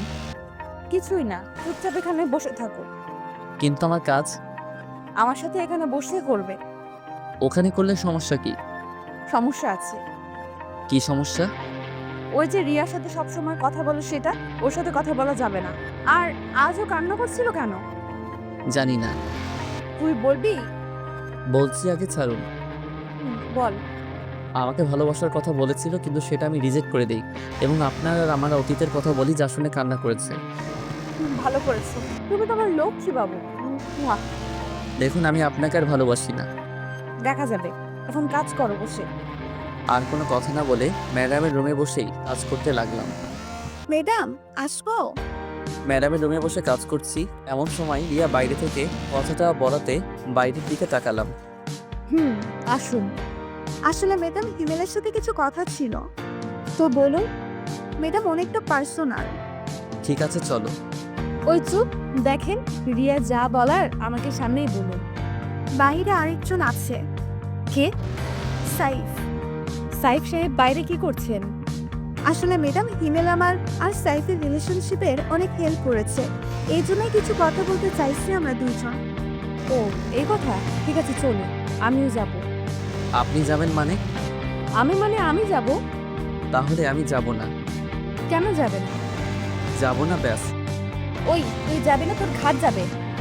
এক প্রকার জোর করেই সোমাইয়া ওদের সাথে কথা বলার জন্য নিয়ে গেল। চারজন বসার পর, হিমেল তোমাকে ধন্যবাদ। কিসের জন্য? এই যে আমাদের রিলেশনশিপে হেল্প করে। তবে হিমেল ভাই নিজের জন্য কিন্তু কাজটা করেছে। কিসের কাজ? আপনাকে এখনো হিমেল ভাই ভালোবাসে। ওই চুপ করুন, কী সব বলছেন? ওই চুপ করবেন না, বলুন আপনি। সুমাইয়া, ভাই এখনো আপনাকে অনেক অনেক ভালোবাসে। তাই বুঝি। কিন্তু ম্যাডাম আপনি জানেন না। জানি তো, এই জন্য তো নিজের কেবিনে বসিয়ে কাজ করা। তোমরা কি চুপ করবে? আর ওই শালা তোরে এসব বলতে বলছে কে? যেটা সত্যি সেটাই বলছি ভাই। রাগ তোর সত্যি? আহা বাবু, রাগ করছো কেন? আবার বাবু? তাহলে কি বলবো বাবু? চুপ শালি, থাক তোরা, আমি বাসায় গেলাম। আরে রাগ করছো কেন? তাহলে কি করব? ঠিক আছে, এখন এসব বাদ দাও। ম্যাডাম আর হিমেল বলো কি খাবে? সোমাইয়া, আর হিমেল কি খাবে? বিষ খাবো, এখানে কি পাওয়া যাবে? এত কথা বলিস কেন? আর আমি যা অর্ডার করেছি সেটাই দুজনে খাবো, আপনারা অর্ডার করতে পারেন। ঠিক আছে। তারপর রিয়া খাবার অর্ডার দিল। থাপ্পড় খেয়ে ডালে হাত দিয়ে চুপচাপ বসে আছি, কারণ আমি চাই না আরও একটা থাপ্পড় খেতে। এমনিতে শাকচুন্নি যে রাগ। আর হ্যাঁ, আপনাদের তো বলাই হয়নি, সেদিন রিয়াকে আমার আর সোমাইয়ার কথা বলার পর থেকেই রিয়া সাইফের সাথে কথা বলতো। কিছুটা আন্দাজ করতে পেরেছিলাম তারা দুজন এখন একে অন্যকে ভালোবাসে, কিন্তু নিশ্চিত ছিলাম না। তবে আজ নিশ্চিত হলাম। এক সপ্তাহের ব্যবধানে দুজনকে ভালোবেসে ফেললো। আর আমি সেটা তো সেদিন থেকে কুয়ার মধ্যে পড়ে আছি, যেদিন থেকে সোমাইয়া তার কেবিনের ভিতরে আমার ডেস্ক করে দিচ্ছে। সব সময় জ্বালাতন, সে যাই হোক। লাঞ্চ শেষ করে অফিসে এলাম, কাজ করছে এমন সময় সোমাইয়া চেয়ারটা তার দিকে ঘুরিয়ে দিল। কি হলো আবার?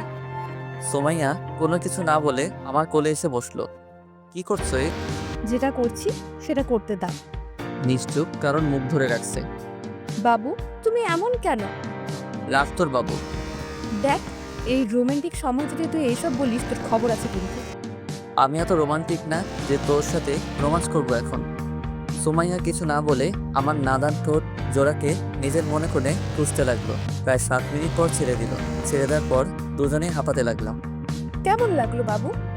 একদম জঘন্য। তাহলে আবার দে। তার আর দরকার নাই।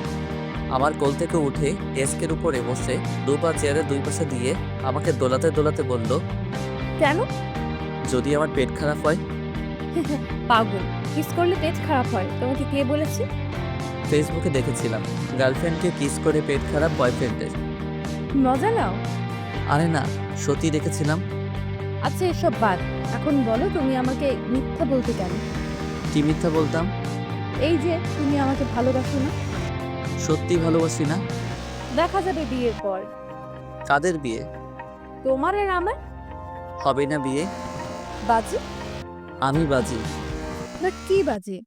তুমি যা বলবে তাই। ঠিক আছে, আমি যদি তোমাকে বিয়ে করতে পারি তাহলে তোমার সাধ্যমতো কিছু কাজ করতে দেব, সেগুলো তোমার হাড়ে হাড়ে পালন করতে হবে। ওকে, আর যদি বিয়ে না হয়? তাহলে সারা জীবনের জন্য তোমার জীবন থেকে চলে যাব। সোমাইয়া কথা শুনে বুকের ভিতর নিজের অজান্তেই ফ্যাট করে উঠল। হয়তো আমি ওকে হারাতে চাই না, কিন্তু সুমাইয়া ওর পরিবার রেখে আমাদের পরিবারে কিভাবে থাকবে? সুমাইয়া হলো বাবা মায়ের একমাত্র সন্তান। এটা ছাড়াও ওর বাবার অনেক টাকা, ইচ্ছে করলে ওর বাবা একটা ভালো কোনো পরিবারে তার মেয়ের বিয়ে দিতে পারে। কিন্তু সুমাইয়ার কথা শুনে এতটা অস্বস্তি লাগছে কেন? আমার এমন চেহারা দেখে সুমাইয়া হেসে বলল, আরে ভয় পেও না, তোমাকে ছাড়া কোথাও যাব না। প্রয়োজন হলে তোমাকে জোর করে বিয়ে করব। দেখা যাক। সুমাইয়া তখন কিছু না বলে উঠে আমার কপালে চুমু খেয়ে বলল, কাজ করো এখন। তারপর কাজে মন দিলাম। অফিস শেষ করে বাইরে রিক্সার জন্য অপেক্ষা করছি, কিন্তু কোনো মতে রিক্সার কোনো খোঁজ নাই। হেঁটে যাবো বলে পা বাড়ালাম, এমন সময় সুমাইয়া গাড়ি দিয়ে পথ আটকালো। বাবু ওঠো। ওই চুপ, সবসময় মজা ভালো লাগে না। মজা কেন করব? আর ওঠো। না থাক, আমি হেঁটেই যাব। এই উঠবি তুই? না। শালা, তুই উঠবি না মানে তোর বাপ উঠবে। তাহলে আব্বুকে গিয়ে বলো। এটা কথার কথা, এখন তুই উঠ। কলার ধরে গাড়ির মধ্যে নিয়ে গেল। তুমি আমাকে নির্যাতন করছো কেন? কি বললি? এটা নির্যাতন? তো নয়তো কি? আর তুমি যে আমার সাথে ব্রেকআপ করছিলা, সেটা আমাকে টর্চার করা হয়নি? এসব বাদ দিয়ে চুপচাপ বসে থাকো। হুম। আমার ননদের কি খবর? ভালো। কলেজ যায় রেগুলার? যাই। আর বুড়ির কি খবর? দুদিন আগে বাসায় চলে গেছে। কে নিতে এসেছিল? মামা আর মামি। ও, কথা বলতে বলতে বাসায় চলে এলাম। ফ্রেশ হয়ে রুমে বসে আছি, এমন সময় রুমে তানহা এলো। কিছু বলবি? হুম। হ্যাঁ বল। ভাইয়া, আজ যখন কলেজে যাচ্ছিলাম তখন সুমাইয়া ম্যাডামের সাথে দেখা হয়েছিল। কি হয়েছে? এটা আমাকে দিচ্ছে। এটা তো অনেক দাম, আর তুই এটা নিতে গেলি কেন? আমি নিতে চাইনি, ম্যাডাম আমাকে অনেক জোর করে দিয়েছে। তোর পছন্দ হয় এটা? অনেক। ঠিক আছে, তাহলে এটা রেখে দে। তবে আমি একটা ছবি তুলে নিই। কেন? এমনি। ওকে, এখন তুই যা। ঠিক আছে। তানহা চলে যাওয়ার পর রাহুলকে কল দিলাম, কারণ ওর বাবার জুয়েলার্সের দোকান আছে। হ্যাঁ দোস্ত বল। তোকে আমি একটা ছবি দিছি, সেটা দেখ আর আমাকে বল এরকম কানের দুল আরও আছে নাকি। খারা, আমি দেখছি। হুম। দোস্ত আছে, একটা আমার লাগবে। এটার এক জোড়াই আছে। কেন? আরে বেটা, 2 জোড়া ছিল, কাল রাতে এক জোড়া বিক্রি হয়ে গেছে। ও ওকে, কাল আসিস। ঠিক আছে ভাই। রাহুলের সাথে কথা বলে কেটে দিলাম। সেদিন রাতে খাবার খেয়ে ঘুমিয়ে গেলাম। সকালে অফিসে যাওয়ার পথে রাহুলের জুয়েলারির দোকান থেকে কালকের ওই কানের দুলটা নিয়ে গেলাম। অফিসে আজ তাড়াতাড়ি যাওয়ার জন্য আগে থেকেই রুমে বসে কাজ করছিলাম। হঠাৎ কারো আগমন লক্ষ্য করতে দেখলাম ম্যাডাম এসেছে। আরে জানো, এত সকাল সকাল কেন? আমার কথা কি মনে পড়ছিল? দেখুন ম্যাম। তোমাকেই তো দেখছি। ধুর, বাবুটা রাগ করেছে বুঝি। ছাড়ো। কি হলো? কিছু না। আর প্লিজ, তুমি আমার পরিবারকে দয়া করতে হবে না। মানে কিসের দয়া? এইটা এটা তোমার কাছে তো। তোমাকে ফেরত দেওয়ার জন্য এনেছি। কেন? যার জিনিস তাকে দিতে এসেছি। কিন্তু আমি তো। সেসব আমি কিছু জানতে চাই না। আর এটা তোমার জিনিস, তুমি রাখো। দয়া করে আমার পরিবারকে কিছু দান করতে হবে না। ওই চুপ। আর ধুর, আমি নিলাম ঠিক আছে, কিন্তু বাসর রাতে এটাই তোর হাত থেকে পড়বো, মনে থাকে জান। বিয়ে হলে তো। দেখা যাবে। আর শোনো, আমি আজ অফিসে থাকতে পারবো না। তো আমি কি করব? কোনো গুরুত্বপূর্ণ কাজ থাকলে সেগুলো তুমি সলভ করে দিবে। ঠিক আছে, চেষ্টা করব। ঠিক আছে, আমি যাই তাহলে। জি। সুমাইয়া চলে যাওয়ার পর আবার কাজ করতে লাগলাম। হঠাৎ সুমাইয়ার ব্যবহারের কথা মনে পড়লো। অফিসে এলো কিন্তু কোনো কাজ না করে চলে গেল। কি এমন কাজ যে আসার সাথে সাথে চলে যেতে হবে? আর এতই যদি দরকারি কাজ থাকে তাহলে আসার কি দরকার ছিল? সবকিছু মাথার উপর দিয়ে গেল। সেসব আর চিন্তা না করে কাজে মন দিলাম। সারাটা দিন কাজ করতে অনেকটা বোরিং লাগছে, কারণ প্রতিদিন সুমাইয়ার সাথে বকবক করতে করতে দিনটা পার হয়ে যায়। কিন্তু আজ সে নেই। আগে বাইরে কাজ করতাম, তখন কারোর সাথে কথা বলতে পারতাম, কিন্তু এখন রুমের মধ্যে কারোর সাথে কথা বলতে পারছি না। কোনো রকম দিনটা পার করে বাসায় চলে এলাম। বাসায় এসে ফ্রেশ হয়ে ছাদে গিয়ে সিগারেট খেতে লাগলাম। অনেকদিন ছাদে আসি না, তবে এখন কেন জানি না সিগারেট অনেক ভালো লাগে। আগে দু চোখে দেখতে পারতাম না, কিন্তু এখন নিজের অজান্তেই ভালো লাগা কাজ করে।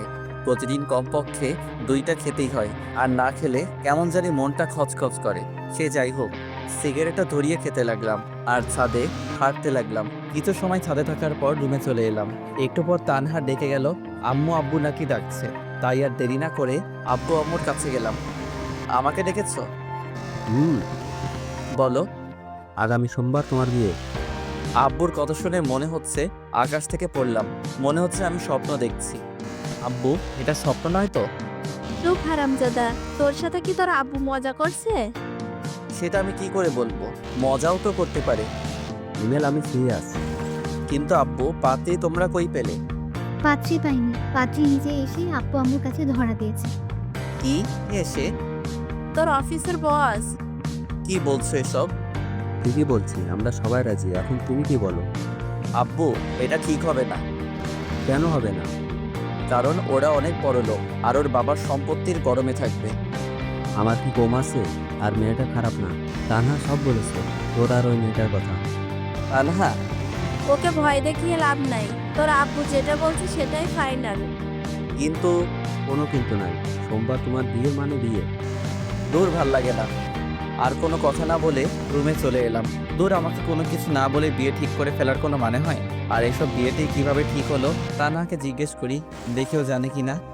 তানহা, বলো। তুই বাইরে দাঁড়িয়ে কেন? আমি জানি এখন যদি আমি রুমে যাই তাহলে তুই মারবি বা বকা দিবি। আরে না, কিছু বলবো না। প্রমিস? আয়। বল। আমার বিয়ে ঠিক করতে কে এসেছিল? ম্যাডামের বাবা। তুই কি বাসায় ছিলি? আর কখন এসেছিল?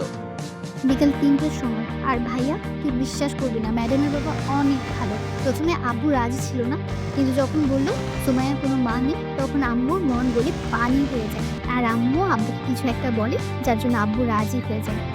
ঠিক আছে। আর তোর কলেজ কেমন চলছে? অনেক ভালো। কিছু বন্ধু হয়েছে? 3জন, প্রিয়া, কেয়া, তিশা আর নুসরাত। ছেলে বন্ধুরাই? না, আর প্লিজ কারণ জানতে চাস না। ঠিক আছে, এখন তুই যা। আনহা আর কিছু না বলে চলে গেল। রুমে শুয়ে শুয়ে ভাবতে লাগলাম কি থেকে কি হচ্ছে। সুমাইয়ার পরিবার যেমন বড়লোক, আমরা সেরকম নই। কিন্তু তারপরেও তার বাবা রাজি হয়ে গেল। হয়তো মেয়ের সুখের কথা ভেবেই রাজি হয়েছে। কিন্তু সুমাইয়ার সাথে যদি আমার বিয়েটা হয়েও যায়, তাহলে তো আমার জীবন একদম তেজপাতা করে ছাড়বে। তার উপর বাজি তো আছেই, যা হবে দেখা যাবে। এসব ভেবে আর লাভ নেই। সেদিনের মতো ঘুমিয়ে গেলাম। পরের দিন। কি রে ভাই, আজ অফিসে যাবি না? যাব। তাহলে ঘুম থেকে ওঠ, আজ আমিও তোর সাথে অফিসে যাব। তুই কেন যাবি? ম্যাডাম যেতে বলেছে। কেন? সেটা জানার জন্যই তো যাব। ঠিক আছে। তাড়াতাড়ি ওঠ। আজ সোয়েনা থেকে উঠে ফ্রেশ হয়ে নিলাম। তারপর সকালে নাস্তা করে অফিসের জন্য বের হলাম। সাথে তানহা। দুজন একটা রিক্সা করে অফিসে চলে এলাম। আরে তানহা, কেমন আছো? এই তো আপু ভালো। আপনি কেমন আছেন? ভালো। তা কি মনে করে আস? ম্যাডাম ডেকেছেন। ও, তাহলে যাও। কথা বলা শেষ করে তানহাকে সাথে করে কেবিনে ঢুকলাম। আমাদের দেখে কাজ বন্ধ করে উঠে দাঁড়ালো। আমি আমার চেয়ারে গিয়ে বসলাম। ওপর দিকে সুমাইয়া আর তানহা সোফার উপরে বসলো। তানহা, তুমি কি এখনো আমার উপরে রেগে আছো? যদি রেগে থাকো তাহলে তুমি বলো, আমি তোমার পা ধরে ক্ষমা চেয়ে নিচ্ছি। ছি ছি, কি করছেন ম্যাডাম? আর সেসব অনেক আগেই ভুলে গেছি। মিথ্যা বলছো তুমি, এখনো আমাকে ক্ষমা করতে পারো না। আরে বলছি তো ম্যাডাম, ক্ষমা করে দিচ্ছি। তাহলে ম্যাডাম বলছো কেন? ঠিক আছে, আর বলবো না। এখন থেকে ভাবি বলবে। ওই কিসের ভাবি? এখনো বিয়ে হয়নি। তানহা, একদম ভাবি বলবি না। ভাইয়া তুই চুপ কর, ভাবির সাথে আমাকে কথা বলতে হবে। আর কিছু বললাম না। আর এই নাও দুল। কি সিদ্ধ? যেটা তোমাকে দিয়েছিলাম কিন্তু তোমার ভাইয়া আমাকে ফেরত দিয়ে দেয় সেটা। মানে তুমি আমাকে যে দুল দিয়েছিলে সেটা তো বাসায়। তাহলে এটা তো একদম ওই দুলটার মতো, কিন্তু তুমি আমাকে যে দুল দিয়েছিলে সেটা আলমারিতে রেখে দিয়েছি। তাহলে হিনা যে এটা আমাকে ফেরত দিল? ভাইয়া এসব কি? যেটা দেখছিস সেটা। মানে? তোকে যে দুল সুমাইয়া দিয়েছিল সেরকম অন্য একটা দুল তাকে ফেরত দিয়েছি। তুই আমার বোন, তোকে কেউ দয়া দেখিয়ে কিছু দিবে সেটা আমি মানতে পারবো না। তাই তাকে সেরকম অন্য একটা দুল কিনে ফেরত দিয়েছি। একদম চুপ। আমি আমার ননদকে দিতেই পারি, এতে দয়ার কি আছে? বিয়ের আগে আমি কিছু নিতে দিব না। ভাবি আর কিছু বলবে না, এটার জন্যই ডেকেছিলাম। ও, তাহলে আমি যাই। ভাইয়া গেলাম। সাবধানে যাস। আর গিয়ে আমায় একটা কল করিস। ঠিক আছে। তানহা চলে যাওয়ার পর আবার কাজে মন দিলাম। কিছু সময় পর পেছন থেকে গলা জড়িয়ে ধরলো। বুঝতে বাকি রইল না এটা সুমাইয়া ছাড়া কেউ না। বাবু, আমি বুঝতে পারছি কেন তুমি আমাকে দুল দিয়েছো। কেন দিয়েছি? কারণ দুলটা তোমার অনেক পছন্দ হয়েছে, যার জন্য আমাকে দিতে চেয়েছিলে। কোনো কারণ না পেয়ে এইভাবে আমাকে দিলে, তাই না? জি না। আমি জানি। জানো ভালো, এখন ছাড়ো, কাজ করব। না, ছাড়বো না। প্লিজ ছাড়ো, কাজ করতে দাও। তাহলে একটা পাপকি দাও। পারবো না আমি। কেন পারবে না? এমনি। একটা দাও না প্লিজ। ওকে দাঁড়াও। দাও। মুখটা সুমাইয়ার মুখের কাছে দিতেই সুমাইয়া ওর চোখ বন্ধ করে ফেললো। আজ কেন জানি নিজেকে সুমাইয়ার দিকে আকর্ষণ করছে। টানা টানা চোখ যা দেখে যে কেউ ওকে দেখে ফিদা হয়ে যাবে। সুমাইয়ার চোখ বন্ধ করাই আমিও ওর ঠোঁটের দিকে তাকালাম। দেখলাম ঠোঁটটা কাঁপতে শুরু করে দিছে। সুমাইয়াকে কিস করবে এমন সময় বললাম, সুমাইয়া আমার না খুব জোরে চেপেছে। কথা বলার পরপরই চোখ খুলে আমার দিকে রাগি মুটে তাকালো। মনে হচ্ছে আমাকে এখন ইচ্ছা মতো পিটাবে। বিয়ে মানে?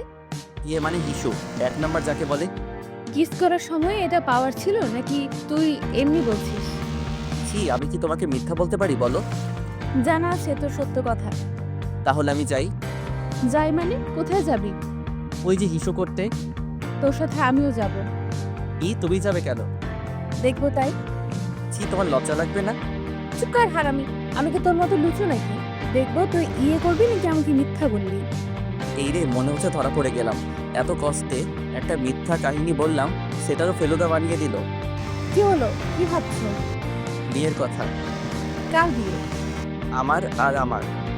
আমার আর আমার বিয়ে মানে কি? সরি, আমার আর তোমার। তাই বুঝি। কি ভাবছো বাবু? সময় হলেই বলবো। ঠিক আছে। এখন যাই। যাও। সেখানে দাঁড়িয়ানা থেকে বাথরুমে চলে গেলাম। লম্বা একটা নিঃশ্বাস ফেলিয়ে সিগারেট ধরালাম। শালা যতই বলি সিগারেট আর খাবো না, ততই নিজেকে নিকোটিনের ধোঁয়ায় আবদ্ধ করে ফেলি। সিগারেটটা তাড়াতাড়ি শেষ করে কেবিনে আসলাম। চেয়ারে বসতে বসতে সুমাইয়া প্রশ্ন করলো, এত সময় লাগে? হুম। এদিকে আসো। কেন? একটা মিটিং আছে, সেটার জন্য তোমাকে প্রস্তুতি নিতে হবে। অন্য কাউকে নাও। না, তুমি মানে তুমি। ঠিক আছে, আর মিটিং কবে? আগামীকাল লাঞ্চের পর। তবে তারা সকালেই আসবে। ঠিক আছে, দাও। এখানে সব আছে, সমস্যা হলে আমার থেকে জেনে নিবে। আর যদি ভুল হয় তাহলে আমার বোনের মতো আমাকে বকা দিবে। না, তোমাকে থাপ্পড় দিব।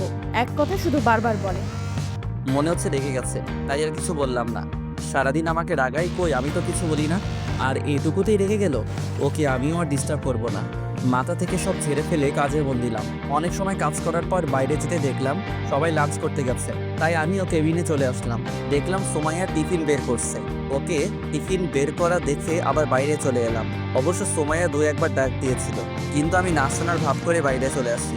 লাঞ্চ টাইম, যার জন্য কোনো কাজ নেই, তাই অফিসের বাইরে এসে একটা চায়ের দোকানের সামনে এসে সিগারেট ধরালাম। লাঞ্চ টাইমটুকু পার করতে করতেই 5টা সিগারেট শেষ। ভাবছি আরও একটা ধরাবো, কিন্তু মোবাইলে সময় দেখার পর আর খেলাম না। তারপর আবার অফিসে চলে এলাম। প্রায় সবাই আবার কাজে মন দিয়েছে। আমিও কেবিনে ঢুকলাম। কোথায় গিয়েছিলে? বাইরে।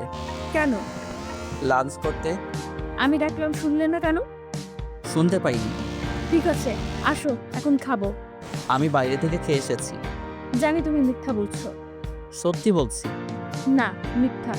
কুত্তা, তোর শরীরে কিসের গন্ধ এটা? মানে কিসের গন্ধ? তুই সিগারেট খাস? আরে না, আমি এসব খাই না। তাহলে আমি কি দুর্গন্ধ পাচ্ছি? সেটা আমি কি করে বলবো? কুত্তা, বানর, ইঁদুর, তুই বাইরে এটা খাওয়ার জন্যই গিয়েছিলি। আমি কি বুঝি না মনে করছিস? বাথরুমে চল। কেন? ফ্রেশ হবি। তারপর বাথরুমে গিয়ে ফ্রেশ হয়ে নিলাম। ফ্রেশ হয়ে কেবিনে ঢুকে কাজ করবো, কিন্তু সোমাইয়া বাধা দিল। কি হলো আবার? খাবার খাবো, তারপর কাজ। তো তুমি খাও, আমি খেয়েছি। ওই, তুই সিগারেট খোর। আমি ভালো করে জানি তুই কিছু খাস নাই, তাই বেশি কথা না বলে তাড়াতাড়ি আয়। এক প্রকার সোমাইয়ার জোরাজোরিতে লাঞ্চ করলাম। সেদিনের মতো অফিস শেষ করে বাসায় চলে এলাম। তবে বাসায় এসে অনেক অবাক হলাম, কারণ মামা মামি আর নীলা বাসায়। হালকা কিছু কথা বলে ফ্রেশ হতে গেলাম। ফ্রেশ হয়ে বসে আছি, এমন সময় তানহা আর নীলা এলো। এই যে বুড়ি, তোমরা কখন আসলে? দুপুরে। কেন এসেছো? সেটা জানি না। তানহা কেন এসেছে রে? তোর বিয়ের জন্য। ও, বসে ওদের সাথে তখন আড্ডা দিতে লাগলাম। রাতে সবাই মিলে খাওয়া দাওয়া করে ঘুমিয়ে গেলাম। পরের দিন মিটিং থাকার জন্য আজ একটু তাড়াতাড়ি অফিসে গেলাম। কিছু সময় কাজ করার পর ক্লায়েন্টের সাথে আলাদাভাবে দেখা করার জন্য গেলাম। গিয়ে তো আমি পুরাই অবাক, কারণ সেখানে জয়ের খালাতো ভাই সাব্বির আমাদের ব্যাচের ছিল, কিন্তু কলেজ ছিল ভিন্ন। মনে মনে ভাবলাম সাব্বিরকে দিয়ে কিছু করা যায় নাকি, যেই ভাবা সেই কাজ। মাথার ভিতর একটা শয়তানি প্ল্যান করছিলাম। ওই শালা, তোকে ডাকছি শুনতে পাসনি? খেয়াল করিনি। তুই এখানে কেন? এই অফিসে কাজ করি, আর তুই? তোদের অফিসের সাথে একটা মিটিং আছে, যার জন্য আমাকে সিলেক্ট করছে, তাই এখানে আসা। এসে তোর সাথে দেখা হয়ে গেল। তবে একটা কাজ করতে হবে। কি কাজ? আয় ওদিকে বসে তোকে সব বলছি। তারপর এক পাশে গিয়ে সাব্বিরকে সব বুঝিয়ে বললাম ওকে কি কি করতে হবে। কিন্তু হিমেল, তুই জানিস আমার বিয়ে হয়ে গেছে। এখন যদি এসব করি আর সেটা যদি আমার বাসায় জেনে যায়, তাহলে আমার বউ আমাকে কি করবে একটু ভেবে দেখছিস? আরে বেটা, কিছু হবে না। আর যদি হয়? দূর, আমি বলছি না কিছু হবে না। বলে শালা তোর খবর আছে। সাব্বিরের সাথে আরও কিছু কথা বলে কেবিনে চলে এলাম। কিছু সময় কাজ করার পর লাঞ্চ করে মিটিং রুমে আমি আর সোমাইয়া গেলাম। সবাই আগে থেকে রুমে ছিল। দেখলাম সাব্বির নিজেও আছে। সবার উপস্থিতিতে শুরু করলো মিটিং। প্রায় 1 ঘন্টা পর শেষ হলো। নিজেও একটু হাফ ছেড়ে বাঁচলাম। কেবিনে আমি আর সোমাইয়া বসে আছি। এমন সময় সাব্বির এলো। যাক, শালার তাহলে সাহস আছে। আসবো? আসুন প্লিজ সিট। থ্যাঙ্কস। আপনাকে কিছু কথা বলার ছিল। জি বলুন। আসলে আমার আপনাকে ভালো লাগছে। আপনি যদি চান তাহলে আমি আপনাকে বিয়ে করতে চাই। সরি, আমার অলরেডি বিয়ে ঠিক হয়েই আছে। কিন্তু আপনি চাইলে তো বিয়েটা বন্ধ করতে পারেন। আপনাকে আমি বিয়ে করব না, আপনি যেতে পারেন। যদি একটু ভেবে দেখেন তাহলে। তার বাচ্চা, তোকে বলছি না আমার বিয়ে ঠিক হয়ে আছে, তাহলে বারবার এত কথা বলছিস কেন? সাব্বির থাপ্পড় খেয়ে গালে হাত দিয়ে চুপচাপ দাঁড়িয়ে আছে। আর সোমাইয়া ইচ্ছে মতো বকা দিতে লাগলো। অবস্থা বেগতিক, তাই ওদের কাছে গেলাম। ভাই আমি সরি রে। শালা রাখ তো, সরি। কত জোরে থাপ্পড় মারছে? আরে আমি জানি না কি এমনটা হবে। কি হবে? কিছু না। চুপ শালা। আমাকে মায়ের খাওয়াইয়ে ভেবেছিস তুই বেঁচে যাবি? কখনো না। শোনেন ভাবি, ইমেল আপনাকে পরীক্ষা করার জন্য আমাকে আপনার সাথে এমন এমন কথা বলতে বলে। প্রথমে আমি রাজি হইনি, কারণ আমার বাসায় বউ আছে, কিন্তু ওর জোরাজুরিতে রাজি হয়, যার ফলস্বরূপ থাপ্পড় পেলাম। তার মানে আপনি সব হিমেলের কথা মতো করেছেন? জি। আমি আসলে সরি, ভুল হয়ে গেছে, প্লিজ কিছু মনে করবেন না। আর আপনি এখন যান, আমি ওকে দেখাচ্ছি এটা করার জন্য কি শাস্তি পাবে। সোমাইয়ার কথা শুনে সাব্বির চলে গেল। মনে হচ্ছে আমার উপর দিয়ে এখন ভূমিকম্প যাবে। কেন এমন করছিলা? সাব্বির তো বলল পরীক্ষা করার জন্য। আমাকে তোর বিশ্বাস হয় না? হয়তো। তাহলে পরীক্ষা করার কি আছে? এমনি মজা করছিলাম। হাত সরা। না সরা বলছি। না, সরাবো না। সোমাইয়া আর কিছু না বলে আমার মাথার চুল ধরে আর আমার 2 জোড়া ঠোঁটকে নিজের আয়ত্তে করে চুষতে লাগলো। প্রায় 7 মিনিট পর ছেড়ে দিল। জোরে জোরে নিঃশ্বাস নিতে লাগলাম। কথায় কথায় শুধু একটা নিষ্পাপ ছেলেটার উপর অত্যাচার চালাই। কেমন দিলাম? জঘন্য। তাহলে আরেকটা দেই? না না, লাগবে না। তাহলে বলো কিসটা কেমন লাগলো? হ্যাঁ, অনেক ভালো। Good boy. যাও এখন কাজ করো। তারপর আবার কাজে মন দিলাম। দেখতে দেখতে বিয়ের দিন চলে এলো। অনেক সুন্দর করে বাসা সাজানো হয়েছে। আব্বু কিপ্টে হলে কি হবে, শখ আছে অনেক। যদিও বিয়ে করতে প্রথমে রাজি ছিলাম না, কিন্তু এখন রাজি। কারণ এই শীতের রাতে একটা তুমি দরকার। তাছাড়া আব্বু আম্মুর কথা ফেলতে পারতাম না। সে যাই হোক, বাসায় সব আত্মীয় স্বজন চলে এসেছে। দুপুরবেলা সবাই মিলে আমাকে গোসল করিয়ে দিলাম। তারপর রেডি হয়ে সুমাইয়াদের বাসায় রওনা দিলাম। বাসায় গিয়ে হলো সব সমস্যা। পাত্রীপক্ষকে নাকি গেট সাজানোর জন্য মোটা কিছু টাকা দিতে হবে, তাই আমাকে ভিতরে ঢুকতে ইচ্ছা করছে না। মেজাজ পুরোই গরম। এটা যদি বিয়ে বাসা ছাড়া অন্য কোথাও হতো তাহলে সব কিছু ছেড়ে ছুড়ে বাসায় চলে যেতাম, কিন্তু এসেছি বিয়ে করতে। বউটারে সাথে না নিয়ে গেলে কেমন হয়? আপনাদের কত টাকা লাগবে? মাত্র 15,000। 15,000? সেটা আবার মাত্র? তাড়াতাড়ি বের করে। আমরা তো এত টাকা আনিনি। তাহলে 10,000 দিন। আর একটু কম রাখা যায় না? জি না, টাকা বের করে। অনেকক্ষণ মেয়েদের পাম দেওয়ার পর 7,000-এ রাজি হয়ে যায়। সব নিয়মনীতি মেনে বিয়েটা সম্পন্ন হয়। সোমাইয়াকে সাথে করে বাসায় চলে এলাম। সবাই এখন নতুন বউ দেখতে ব্যস্ত। এই ফাঁকে বন্ধুরা সবাই মিলে ছাদে চলে এলাম। অনেকক্ষণ ধরে মনের মধ্যে খচখচ করছিল, তাই সিগারেট ধরালাম। দোষ, বিড়ালটা একটু সাবধানে মারিস। দূর শালা, আগে বল বইয়ের থাপড়ের হাত থেকে কিভাবে বাঁচা যায়। থাপ্পড় মানে? তোরা বুঝবি না। সিগারেট শেষ করে রুমে চলে এলাম। বাসর ঘরে রুমে এসে দেখি বউ আমার খাটের উপর লম্বা ঘোমটা টেনে বসে আছে। ভাবলাম এই সময় বউটাকে রাগালে কেমন হয়। দরজা আটকে দিলাম এক চিৎকার, আম্মু চোর। এত জোরে চিৎকার শুনে সুমাইয়া কেঁপে উঠল। ঘোমটা সরিয়ে আমার কাছে এসে বলল, কোথায় চোর? আপনি নিজেই তো চোর। কুত্তা হারামি। কি ব্যাপার, গালি দিচ্ছেন কেন? আমি তোর বউ, তোকে গালি দেব মাইর দেব, কোনো সমস্যা? বউরে না হয় এসব করতেন, কিন্তু আপনি তো আমার বউ না। মানে তাহলে তোর বউ কে? সুমাইয়া। আমি কে? সেটা আমি কি করে বলবো? আচ্ছা এদিকে আয় তো। কেন? তোমার মাথায় কি সমস্যা হয়েছে? এমন আজে বাজে কথা বলছো কেন? যা সত্যি সেটাই তো বলছি। ঠিক আছে, তুমি এদিকে আসো। না, যাবো না। আমাকে দেখতে দাও কি হয়েছে। ঠিক আছে, দেখো। থাপ্পড় হজম করে গালে হাত দিয়ে করুণভাবে বইয়ের দিকে তাকিয়ে রইলাম। পৃথিবীতে মনে হচ্ছে আমি প্রথম ব্যক্তি যে কিনা বাসর ঘরে বউয়ের হাতে থাপ্পড় খেলাম। তুই সিগারেট খাস? সুমাইয়ার এমন কথা শুনে গলা শুকিয়ে গেল। কি বলবো বুঝতে পারছি না। জানি সত্যি বললেও মার খাবো, মিথ্যা বললে খাবো। কি বলবো না বুঝে তোতলাতে শুরু করলাম। তুই কি তোতলা? না, তাহলে প্রশ্নের উত্তর দে। যাই বলি সেটাতেই তো মারবে। সত্যি কথা বললে মারবো। অফিসে জয়েন করার আগে থেকে খাওয়া শুরু করছি। কেন এসব খাও? তুমি কান্না করছো কেন? এমনি। ঠিক আছে, যাও ঘুমাও। এবার কিন্তু আমিও কান্না করবো। তুমি কি এসব ছেড়ে দিতে পারবে না? তুমি কান্না থামিয়ে একটা হাসি দিলেই পারবো। কথাটি শোনার পর সোমাইয়া ফিক করে হেসে দিল। এখন সোমাইয়াকে ভালো লাগছে। কিছু মানুষের কান্না কেন জানি সহ্য হয় না, আর সোমাইয়ার কান্না সেটা কখনো হবেও না। যখন ওর সাথে ব্রেকআপ করি তখন ও অনেক কান্না করছিল, যেটা আমার একদম সহ্য হচ্ছিল না। সেদিন থেকে এক সপ্তাহ কলেজ গেছিলাম না, গেলেই হয়তো ওর কান্না দেখতাম। কি হলো, কি ভাবছো? ভাবছি বাসর করব কিভাবে। জি না শোনা, আমার সাথে যে বাজি ধরছিলা সেগুলো আগে পূরণ করো, তারপর বসো। কি? কি নয়, জি। থাকবো না আমি এই বাসায়। ঠিক আছে, করে যাও। আমি যাব কেন? এটা আমার বাপের বাড়ি, তুমি যাও। আইসি বাড়ি দেখাতে কথা না বললে ফ্লোরে ঘুমাও। আমার কিন্তু ঠান্ডা লাগবে। তাহলে ঘুমাতে লাগবে না, হাতেই আসো। ধন্যবাদ বউ, তুমি আমার অনেক অনেক ভালো আর কিউট বউ। থাকার পাম দেওয়া লাগবে না। না সত্যি। আচ্ছা বউ, আমি তোমাকে একটু জড়িয়ে ধরি। সোমাইয়া কিছু কথা না বলে আমার পেটের উপর বসলো। এখানে বসলে কেন? তুই আমার বউ বউ করছিস কেন? কেন বউ? চুপ, আমার কি নাম নেই? আছে, বাট এটা ভালোবেসে বলছি। রাখ তোর ভালোবাসা। ঠিক আছে। লাইট বন্ধ করো। লাইট বন্ধ করলে আমার ভয় লাগে। আজ লাগবে না। কেন? এত কেন কেন করছিস কেন? যেটা বলছে সেটা কর। লাইটটা বন্ধ করতেই সোমাইয়া পাগলের মতো কিস করতে লাগলো। আরও অনেক কিছু হয়েছে, কিন্তু আপনাদের বলা যাবে না। বললে আমিও লজ্জা পাবো, সাথে আপনারাও লজ্জা পাবেন, তাই এটা না বলাই ভালো। আর যারা একান্ত জানতে চান বাসর ঘরে কি হয়, তাহলে বিয়ে করে নেন। যতই হোক বাসরাত বলে কথা, দুজনে কখন ঘুমিয়ে গেছি খেয়ালই করিনি।